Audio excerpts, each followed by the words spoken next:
Hey guys, welcome to Tutorial Guru. Today we'll be learning how to turn off or disable the two-step verification on Telegram. And now let's dive right in. Now to turn off or disable two-step verification on Telegram, first open up the Telegram app on your phone.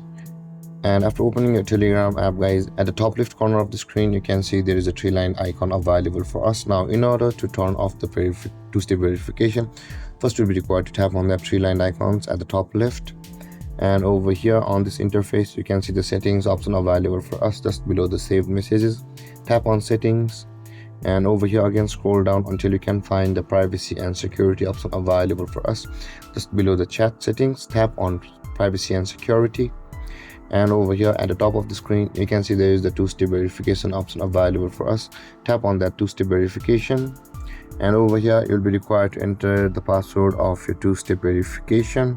And after that you can see the blue arrow icon at the right side of the screen. Tap on it, and then you will be on this interface where you will be able to disable your password. Over here you can see there it says the disable password.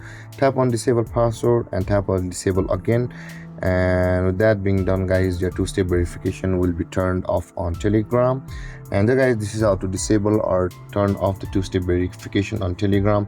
And if you have any confusions or questions regarding the topic, feel free to comment in the comment section below, and don't forget to like, subscribe and hit that bell icon for more videos. Thank you for watching, guys. Peace.